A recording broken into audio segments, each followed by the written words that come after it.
ఓం మహాగణపతే నమః. జూలై మాసపు ద్వాదశ రాశి ఫలితాలు ఏ విధంగా ఉన్నాయో చూద్దాము.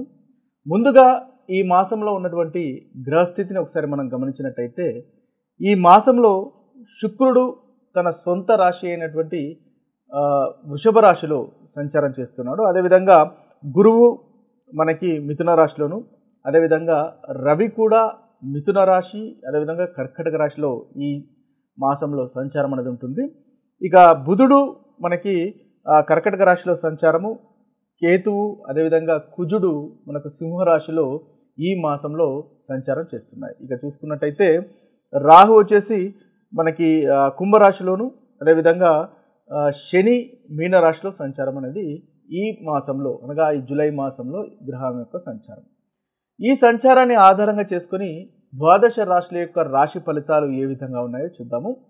ఇక సింహరాశి వారి యొక్క ఫలితాలు ఈ జూలై మాసంలో ఒకసారి మనం గమనించినట్టయితే ముందుగా వీరికి ఉన్నటువంటి గ్రహచారాన్ని కనుక ఒకసారి చూసినట్టయితే వీరికి కుజుడు 1వ స్థానంలో సంచారం చేస్తున్నాడు, కేతువు కూడా 1వ స్థానంలో సంచారం చేస్తున్నాడు. ఈ కుజ కేతువుల యొక్క సంచారము అంతగా అనుకూలంగా లేదు అని చెప్పాలి. ఇక చూసినట్టయితే రవి వీరికి 11వ స్థానంలో సంచారం చేస్తున్నాడు. అంటే ముఖ్యంగా 1వ స్థానంలో అంటే మొదటి భాగంలో కనుక రవి యొక్క సంచారం ఈ మాసంలో చూసుకున్నట్టయితే జూలై 15 వరకు చూసుకున్నట్టయితే రవి యొక్క సంచారం లాభస్థానంలో ఉంది. కాబట్టి చక్కటి ఫలితాలు కలుగజేస్తాడు. ఎందువల్లంటే సింహరాశికి అధిపతి రవి కాబట్టి రవి లాభస్థానంలో అంటే రాశ్యాధిపతి లాభస్థానంలో సంచారం అనేది చాలా చక్కగా ఉంటుంది. మొదటి భాగము అంటే దాదాపు మనకి 2 వారాలు, మొదటి 2 వారాలు జూలైలో మొదటి 2 వారాలు చాలా చక్కటి ఫలితాలు ఈ రాశి వారికి మనము చూడవచ్చు. ఇక చూసినట్టయితే వీరికి గురువు కూడా చాలా చక్కటి ఫలితాలే కలుగజేస్తున్నాడు. గురువు కూడా లాభస్థానంలోనే సింహరాశి వారికి సంచారం అనేది ఉంటుంది. గురువు ముఖ్యంగా 5వ అధిపతి, అదేవిధంగా అష్టమాధిపతి కాబట్టి లాభస్థానంలో సంచారం వల్ల చక్కటి ఫలితాలు మీకు కలుగుతాయి. ముఖ్యంగా ఏదైతే ఇన్వెస్ట్మెంట్స్ వల్ల లాభాలు మీకు తప్పకుండా అనుకోకుండా ఇన్వెస్ట్మెంట్స్ వల్ల లాభాలు కలిగే అవకాశాలు మనకు అధికంగా సింహరాశి వారికి గోచరిస్తున్నాయి. అంతే ఇక సంతానం వల్ల కూడా ఆనందము సంతోషం అనేది ఉంటుంది. దానివల్ల కూడా మీరు చక్కటి ఫలితాలు కలుగుతాయి. ప్రేమ వ్యవహారాలు ముఖ్యంగా అనుకూలంగా ఉండేటటువంటి అవకాశాలు మనకు అధికంగా గోచరిస్తున్నాయి. ముఖ్యంగా ధైర్యం అనేది పెరుగుతుంది. పనికి తగినటువంటి లాభము మీరు పొందగలుగుతారు. కార్యసిద్ధి ఉంటుంది. కుటుంబ సభ్యులతో ఆనందంగా సంతోషంగా గడుపుతారు. అదేవిధంగా మీరు పనిచేసే చోట కూడా పనికి తగినటువంటి గుర్తింపు అనేది మనకు సింహరాశి వారికి ఈ మాసంలో తప్పకుండా కలుగుతుంది. కాబట్టి ఆ విషయంలో ఏమీ ఇబ్బంది పడాల్సినటువంటి అవసరం లేదు. ఇక గురుగ్రహం వల్ల అన్నింటా విజయము, నూతన వ్యక్తుల స్నేహితులుగా రావడము, అదేవిధంగా వ్యాపారం అభివృద్ధి చెందడము, వ్యాపారాన్ని నెక్స్ట్ లెవెల్కి తీసుకెళ్లడం లాంటి ఉత్తమమైనటువంటి ఫలితాలు మనకు సింహరాశి వారికి గోచరిస్తున్నాయి. మీకు ఓవరాల్గా చూసినట్టయితే రవిగ్రహము మొదటి 2 వారాలు, అదేవిధంగా గురువు ముఖ్యంగా మీకు లాభస్థానంలో సంచారం చేస్తున్నాడు. కాబట్టి ఈ మాసం మొత్తము చాలా చక్కటి ఫలితాలే అధికంగా మనకి గోచరిస్తున్నాయి. ఇక ప్రతికూలమైనటువంటి ఫలితాలు ముఖ్యంగా చూసుకున్నట్టయితే కుజుడు మనకి ఈ రాశిలోనే సంచారం చేస్తున్నాడు. కాబట్టి కాస్త స్టమక్ పెయిన్, గ్యాస్ట్రిక్ ట్రబుల్స్ లాంటివి వచ్చే అవకాశాలు ఉన్నాయి. అయితే 2వ భాగంలో అంటే మనకు 2 వారాల తర్వాత 3-4వ వారం నుంచి దాదాపు తండ్రి గారి యొక్క ఆరోగ్యాన్ని కాస్త జాగ్రత్తగా చూసుకొని, లేదా మీ యొక్క ఆరోగ్యం పట్ల ముఖ్యంగా మనము జాగ్రత్తగా చూసుకోవడం అనేది చెప్పదగినటువంటి సూచన. అదేవిధంగా ఎక్స్పెండిచర్ అంటే ఖర్చులు కూడా అధికంగా ఉంటాయి. ప్రయాణాలు చేసేటప్పుడు కూడా జాగ్రత్త వహించడం అనేది మనకు సింహరాశి వారికి ఈ మాసంలో చెప్పదగినటువంటి సూచన. ఇక ప్రతికూలమైనటువంటి ఫలితాలు తొలగిపోయి అనుకూలమైనటువంటి ఫలితాలు కలగడానికి హనుమంతుడిని పూజించండి. తద్వారా సింహరాశి వారికి ఈ మాసంలో చక్కటి ఫలితాలు కలుగుతాయి. ఈ మాసంలో ముఖ్యమైనటువంటి సంఘటనలు కనుక జరుగుతున్నవి చూసుకున్నట్టయితే మనకు జూలై 10వ తేదీన గురు పౌర్ణమి అనేది జరుగుతుంది. కాబట్టి ఈరోజు ఒక చక్కటి రోజుగా మనము గమనించవచ్చు. ఈరోజు మీకు ఎవరైతే గురువులు ఉన్నారో, మీకు విద్య నేర్పిన వారు కానీ, లేదా మీ యొక్క జీవితంలో మీకు సలహాలు ఇచ్చేవారు కానీ, మీ ఆధ్యాత్మికత గురువులు కానీ ఉన్నట్టయితే వారి యొక్క ఆశీస్సులు తీసుకోండి. తద్వారా చక్కటి ఫలితాలు అనేవి ఈరోజు కలుగుతాయి. ముఖ్యంగా చూసినట్టయితే మీ యొక్క గురువులకు పసుపు రంగు వస్త్రాలు లేదా స్వీట్స్ లాంటివి సమర్పించుకొని పసుపు రంగు పూలతో పూజించడం వల్ల చక్కటి ఫలితాలు కలుగుతాయి. అదేవిధంగా వారి యొక్క ఆశీర్వాదాలు తీసుకోవడం వల్ల మీకు చాలా చక్కటి ఫలితాలు ఈరోజు జరుగుతాయి. ఇంకా చూసినట్టయితే గురు బ్రహ్మ గురు విష్ణు గురుదేవో మహేశ్వర గురు సాక్షాత్ పరబ్రహ్మ తస్మై శ్రీ గురువే నమః అనేటటువంటి మంత్రాన్ని కూడా మీరు జపించుకోవడం వల్ల ఈరోజు ప్రతికూలమైనటువంటి ఫలితాలు గురుగ్రహం వల్ల కూడా కలిగే ప్రతికూలమైనటువంటి ఫలితాలు తొలగిపోయి అనుకూలమైనటువంటి ఫలితాలు కలుగుతాయి. అదేవిధంగా బ్రాహ్మణులకు కూడా దానం చేయడం వల్ల ఈరోజు చక్కటి ఫలితాలు కలుగుతాయి. అదొక పరిహారంగా కూడా మనకు కలుగుతుంది. ఇక చూసినట్టయితే ముఖ్యంగా గురుగ్రహానికి సంబంధించినటువంటి దానము అంటే పసుపు రంగు వస్త్రాలు కానీ, అదేవిధంగా మనకి బెల్లం కానీ, అదేవిధంగా అరటి చెట్టుకు పూజించడం కానీ ఇలాంటివి చేసినట్టయితే చక్కటి ఫలితాలు మీకు కలుగుతాయి. ఇలాంటి పసుపు రంగు వస్త్రాలు, బెల్లము లాంటివి దానం చేయడం వల్ల కూడా మనకి ఈ గురుగ్రహం వల్ల కలుగుతున్నటువంటి ఏదైనా ప్రతికూలమైనటువంటి ఫలితాలు తొలగిపోయి అనుకూలమైనటువంటి ఫలితాలు కలుగుతాయి. ముఖ్యంగా వివాహం కాని వారికి, వివాహం డిలే అవుతున్న వారికి ఇది ఒక మంచి చక్కటి రెమెడీగా మీకు కలుగుతుంది. అదేవిధంగా సంతానం గురించి కూడా చూస్తున్న వారికి కూడా చక్కటి రెమెడీ అనేది మనకు కలుగుతుంది. అయితే ఈరోజు ఇంకా చూసినట్టయితే మనం గురు బీజ మంత్రాన్ని పఠించడం వల్ల కూడా 108 సార్లు పఠించడం వల్ల మనకు ఈ చక్కటి ఒక పరిహారంగా కలుగుతుంది. ఓం గ్రాం గ్రీం గ్రోం సహ గురువే నమః అనేటటువంటి బీజ మంత్రాన్ని కనుక పఠించినట్టయితే ఈరోజు మీకు గురుగ్రహం వల్ల కలుగుతున్నటువంటి ప్రతికూలమైనటువంటి ఫలితాలు తొలగిపోయి అనుకూలత అనేది పెరుగుతుంది, గురుబలం కూడా పెరుగుతుంది.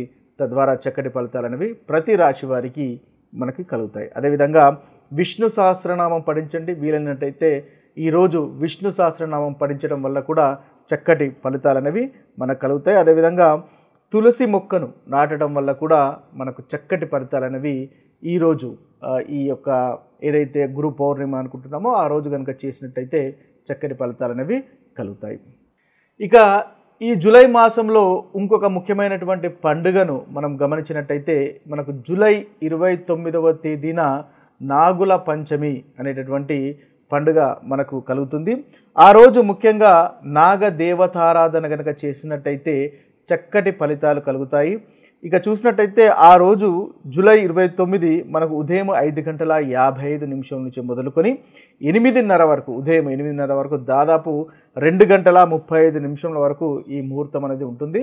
ఈ సమయంలో మీరు నాగదేవతారాధన చేసినట్టయితే అది ఒక పరిహారంగా పనిచేసి చాలా చక్కటి ఫలితాలు, ఉత్తమమైనటువంటి ఫలితాలు మీకు కలుగుతాయి. ముఖ్యంగా చూసినట్టయితే ఏదైతే మనకు డిలేడ్ మ్యారేజ్ అంటే ఏంటి, మీరు ఒకవేళ మీ యొక్క వివాహం ఆలస్యం అవుతున్నా కానీ, లేదా చైల్డ్ బర్త్ ఎవరికైతే సంతానం గురించి చూస్తున్న వారికి సంతానము ఆలస్యం అవుతున్నా, లేదా సంతానం కలగడానికి కాస్త ఇబ్బంది పడుతున్నట్టయితే ఈ నాగ దేవతారాధన చేయడం వల్ల చక్కటి ఫలితాలు అనేవి కలుగుతాయి. ముఖ్యంగా ఈరోజు నాగదేవతకు సంబంధించినటువంటి ఆలయ సందర్శనం చేయడము, నాగదేవతకు మనము ముఖ్యంగా పాలను అభిషేకం చేయడం వల్ల చక్కటి రెమెడీగా మనం చూడవచ్చు. అంతేకాకుండా మీరు ఈరోజు ఓం నమో భగవతే వాసుదేవాయ అనేటటువంటి మంత్రాన్ని 108 సార్లు జపించడం వల్ల మనకు ఒక చక్కటి పరిహారంగా కూడా కలుగుతుంది. తద్వారా మీకు ఏదైతే ఈ ప్రాబ్లమ్స్ ఉన్నాయో, ముఖ్యంగా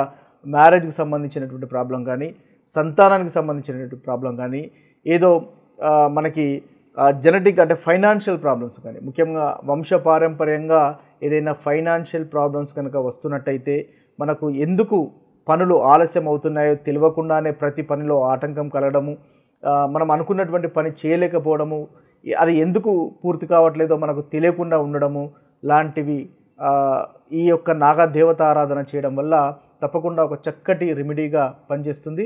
మీకు ఏదైతే ఏ విషయాలనైతే ఇబ్బంది పడుతున్నారో ఆ విషయాలకు తప్పకుండా విరుగుడు లాంటివి అనేది జరుగుతుంది. ముఖ్యంగా ఈ నాగదేవతారాధన అనేది మీ యొక్క జన్మ జాతకంలో గనక రాహు కేతు అంటే 1వ స్థానంలో కానీ, 7వ స్థానంలో కానీ, 5వ స్థానంలో కానీ, 8వ స్థానంలో కానీ ఈ స్థానాల్లో కనుక ఉన్నట్టయితే తప్పకుండా ఈ నాగదేవతారాధన చేయడం వల్ల ఆ రోజు ముఖ్యంగా నాగదేవతకి పాలతో అభిషేకం చేయడము, పుట్టలో పాలు పోయడము, లేదా విష్ణువు యొక్క ఆలయం సందర్శించడం, లేదా శివుని యొక్క ఆలయం సందర్శించడం వల్ల ఇది ఒక చక్కటి పరిహారంగా ప్రతి రాశి వారికి ఉంటుంది. తద్వారా మంచి ఫలితాలు కలుగుతాయి. కాబట్టి వీలున్న వారు తప్పకుండా ఈ పరిహారాన్ని చేసుకోవడము మంచిది. ఈ మాసంలో మనం ముఖ్యంగా జరుగుతున్నటువంటి కొన్ని విషయాలు కనుక మనం ఒకసారి గమనించినట్టయితే జూలై 10వ తేదీన మనకు గురు పౌర్ణమి అనేది వస్తుంది. కాబట్టి ఇది గురు పౌర్ణమి రోజు కనుక మనము కొన్ని రెమెడీస్ కనుక చేసుకున్నట్టయితే చక్కని ఫలితాలు అన్ని రాశుల వారికి కలుగుతాయి. అందులో కనుక మనం చూసినట్టయితే ఈ గురు పౌర్ణిమ మనకు జూలై 10వ తేదీ రోజు కలుగుతుంది.